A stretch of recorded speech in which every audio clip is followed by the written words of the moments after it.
මේ දවස්වල ආයෙත් හරියට තෙල් පෝලින් තියෙනවනේ. ඉතින් හස්බන්ඩ් කැමති නැහැ ඔය පෝලින් වල තපාගෙන ඉඳලා තෙල් ගහන්න. ඒ හින්දා ඉතින් එයා තෙල් පෝලින් වල ගියේ නැහැ. නමුත් ඉතින් හෙට වැඩට යන්න තියෙනවා. දැන් තෙලුත් ගහ ගන්න ඕනේ හින්දා එයා ගියා කට්ටිය අඩු සෙල් එකක් බලලා තෙල් ටිකක් ගහගෙන එන්නම් කියලා. එද්දි ඉතින් ටිකක් පරක් වුණා. දැන් ඉතින් අපි හවසට තේ එකක් එහෙම බීලා පන්සල් යන්න තමයි මේ ලෑස්ති වෙලා ඉන්නේ. මොකද අද පොය දවසනේ. හස්බන්ඩ්ගේ ප්‍රමාදය හින්දා හිතන් හිටපු පන්සලට යන්න අපිට වෙලාව මදි. ඒ හින්දා ඉතින් සෑහෙන කාලෙකින් අපි ගියෙත් නැහැ අලුතැපල පන්සලට. දෙන්නත් එක්ක අද ඒ පන්සලට යනවා කියලා හිතුවා. ඒ පන්සලත් හරි ෂෝක් ගලක් එහෙම තියෙන පන්සලක්, පරණ පන්සලක්. ඉතින් එහෙනම් දිගටම එකතු වෙලා ඉන්න. අද මම ඔයාලවත් එක්ක අරන් යනවා ඒ ලස්සන පෞරාණික පන්සල බලන්න.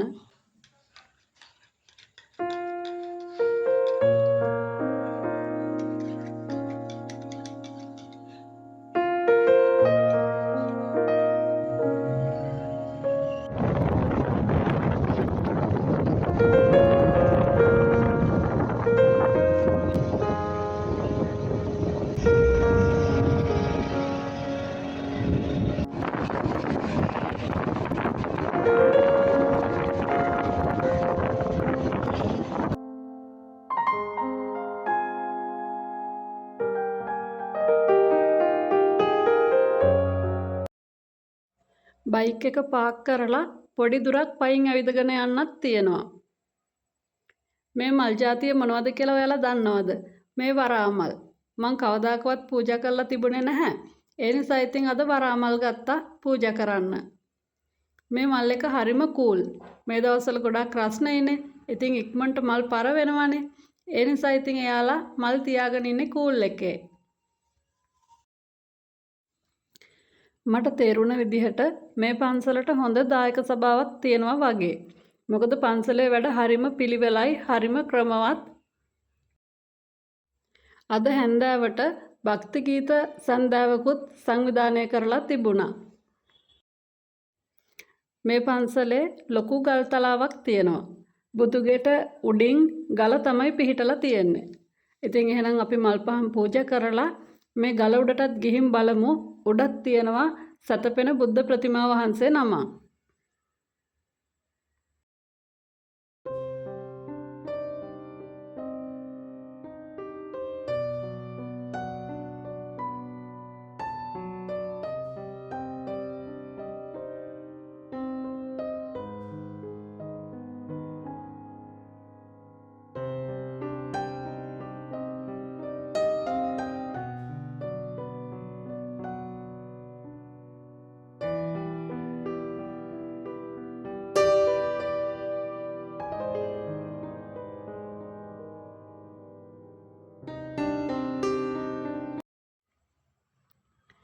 රැට මේ පන්සල හරිම ලස්සනයි.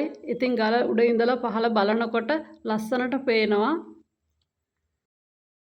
පොය දවසට මේ පන්සලේ මාර සෙනගක් ඉන්නේ. ඉතින් ඔයාලා ළඟපාතක ඉන්නවා නම් තවමත් ඇවිත් නැත්නම් ඇවිල්ලා බලන්න. හරිම ලස්සනයි හැන්දෑවට මේ ගල උඩ නිදහසේ ඉඳගෙන ඉන්න පුළුවන්.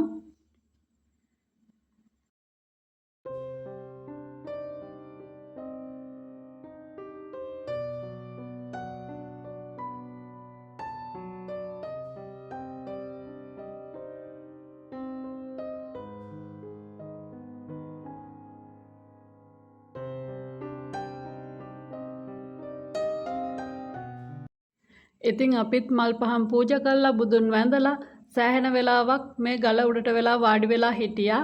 හැන්දෑවේ ඉතින් මෙතන ඉන්නකොට හිතටත් හරිම හොඳයි. නිස්කලංක පරිසරයක්. ගොඩක් වෙලා ඉඳලා තමයි අපිත් ආපහු එන්න පිටත් උනේ. ඉතින් අද රැට අපි එළියෙන් කනවා කියලා හිතුවා. ඒ හින්දා ඉතින් චුට්ටක් වේලාසනින් පන්සලෙන් ආවේ. නැත්තම් ඉතින් තවත් වෙලාවක් ඉඳලා තමයි අපි එන්නේ.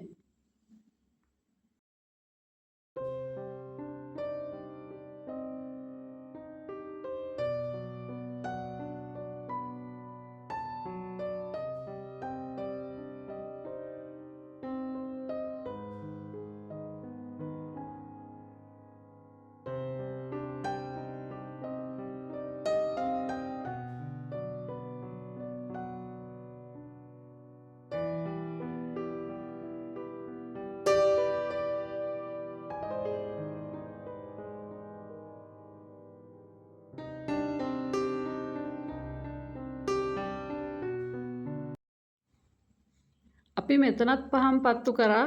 මෙතන තියෙන මේ පහන් ගලේම තමයි කොටලා තියෙන්නේ.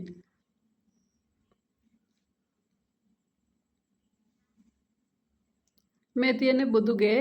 ඉතින් බුදුගේ ඇතුලේ ෆොටෝස් වීඩියෝස් මොකුත් ගන්න දෙන්නේ නැහැ.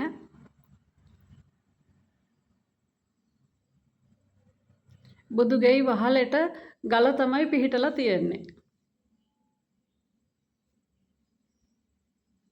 ඉතින් මං කලිනුත් කිව්වා වගේ මේ පන්සලට ඔයාලටත් එන්න පුළුවන්කමක් තියෙනවා නම් අනිවාර්යෙන් ඇවිත් බලන්න. ඇත්තටම ගොඩාක් ලස්සන හිත නිවන පන්සලක්. භක්ති ගීත ප්‍රසංගයක් චුට්ටක් වෙලා බලලා ඔන්න ඉතින් අපි එන්න පිටත් වුණා.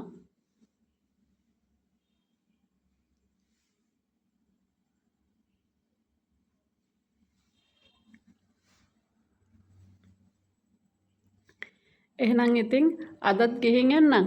ආයෙත් මේ වගේ ලස්සන වීඩියෝ එකකින් අපි ඉක්මනටම හම්බ වෙමු. ඔයාලා හැමෝටමත් සුබ දවසක්.